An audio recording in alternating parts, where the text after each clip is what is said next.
আপনি কাউকে ভালোবাসতেই পারেন, তার সঙ্গে ঘর বাঁধার ইচ্ছা আপনার হতেই পারে, কিন্তু তা বলে সেই মানুষটা যদি সেই সম্পর্কে আসতে না চায়, তার সঙ্গে এই ধরনের কাজ করা কি আদৌ মানায়? এই যুবকের সাহস একবার ভাবুন। তার বিয়ের ইচ্ছে হয়েছে, সেটা খুব স্বাভাবিক, হতেই পারে, কিন্তু তার এক বিবাহিত মহিলাকে বিয়ে করার ইচ্ছে হয়েছে। তা না মানায় আশপটি দিয়ে সে মারাত্মক কাজ করেছে। এই ঘটনাকে কেন্দ্র করে রীতিমতন শোরগোল পড়ে গিয়েছে। বিবাহিত মহিলাকে বিয়ের প্রস্তাব যুবকের, রাজি হয়নি সে। আর বিবাহিত মহিলাকে টাকা ধার দিয়েছিল প্রতিবেশী এক যুবক। সেই টাকা শোধ দিতে দেরি হওয়ায় মহিলাকে সে বিয়ের প্রস্তাব দেয়, কিন্তু পাড়ার যুবকের সেই প্রস্তাবে রাজি হননি মহিলা। অভিযোগ সেই কারণেই প্রায় মহিলার পরিবারের ওপরে চড়াও হয়ে মারধর করত অভিযুক্ত যুবক। অভিযোগ, শুক্রবার 1 নভেম্বর রাতে ওই মহিলার পরিবারের ওপরে চড়াও হয় ওই যুবক। এলোপাথারি ধারালো অস্ত্র দিয়ে মহিলা ও তার স্বামীকে আঘাত করতে থাকে সে। পরে পরিবারের লোকজনের চেঁচামেচিতে অভিযুক্ত যুবক এলাকা ছেড়ে পালিয়ে যায়। পরে গুরুতর জখম অবস্থায় ওই দম্পতিকে উদ্ধার করে হাসপাতালে ভর্তি করা হয়েছে। জখম মহিলার স্বামী, তার অবস্থা আশঙ্কাজনক, তাকে কলকাতায় রেফার করা হয়েছে। তবে বর্তমানে খুব আতঙ্কিত ওই আক্রান্ত পরিবারের সদস্যরা।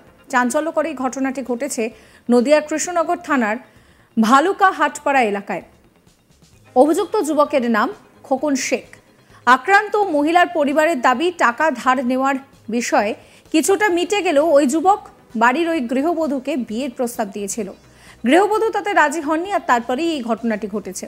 তবে এর আগেও থানায় ওই যুবকের বিরুদ্ধে লিখিত অভিযোগ দায়ের করা হয়েছিল।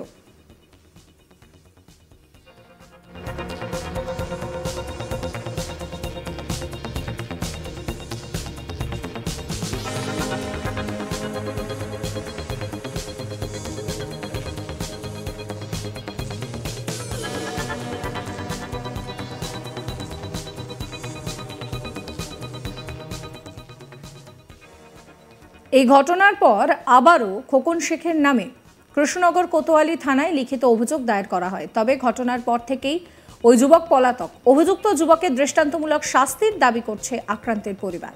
আক্রান্ত মহিলা কি বলছেন শোনাবো। আমার সাথে আগে টাকা ধার নাই, তারপর আমার মেয়ের বিয়ে হয় আমি নেই, আমাদের এসে দিতে দেরি হয় আর এসে মারে দিয়ে সুদ করে টাকা নিয়ে ওকে দিয়ে দিই, আর ও বলে দিইনি। আমার মারতে আসে, আমার দেওয়ারদেরও মারে ঠেকাতে গেলে।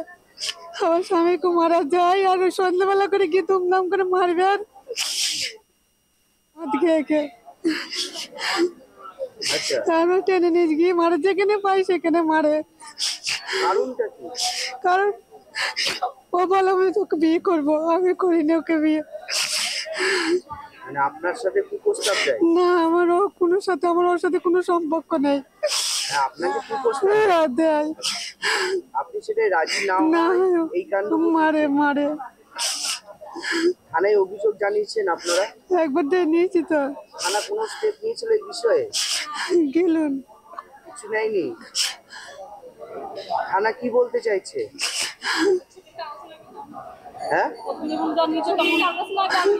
আমি জানি। আচ্ছা, থানা থেকে সেই সময় কোনো ব্যবস্থা নেয়নি, তাই তো? গিয়েছিল ওদের বাড়ি, ধরতে পারেনি ওকে।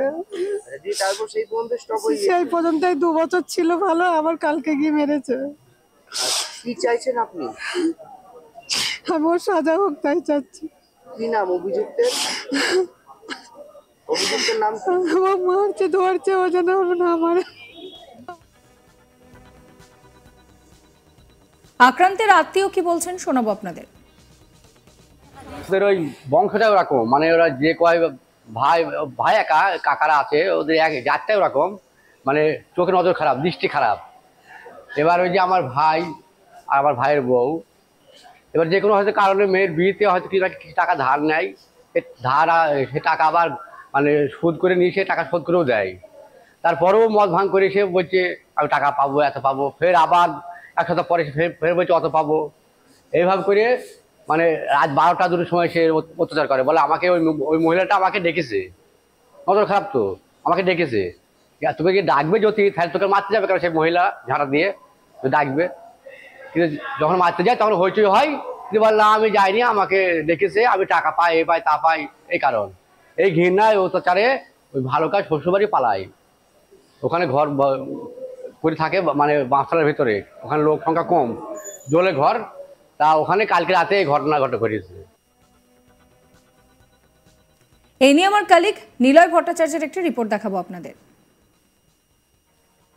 এক যুবকের কাছ থেকে টাকা ধার নেওয়ার পর টাকা শোধ করেছিলেন দম্পতি, অর্থাৎ মেয়ের বিয়ে টাকা দেওয়ার পর সেই টাকা ফেরত পেয়েও ফের এক গৃহবধূর উপর আক্রমণ শানালো এক যুবক।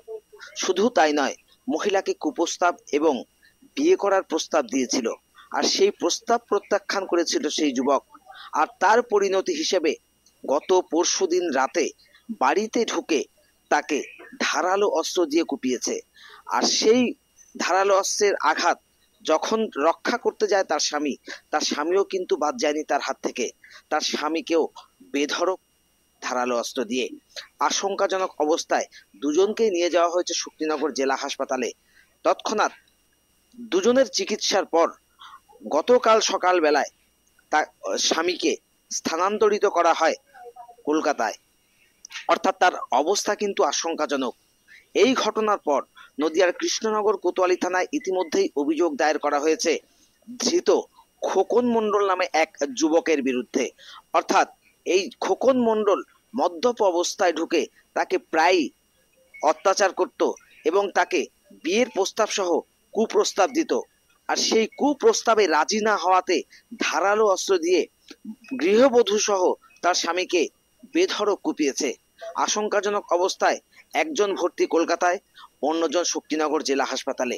ঘটনার পর থেকেই বেপাত্তা যুবক, তার খোঁজে ইতিমধ্যেই কৃষ্ণনগর কোতোয়ালি থানার পুলিশ তল্লাশি শুরু করেছে।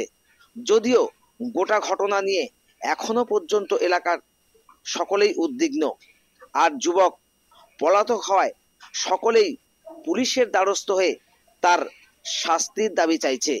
এর আগেও বছর দুয়েক আগে এই যুবক তাদের ওপর আক্রমণ শানিয়েছিল এবং প্রায় মারধর এবং কুপ্রস্তাব এবং বিয়ের প্রস্তাবের কথা বলতো, আর সেই প্রস্তাবে রাজি না হওয়াতেই এই গৃহবধূর ওপর নির্মম অত্যাচার, এমনকি অস্ত্র দিয়ে আঘাত করেছে বলে খবর।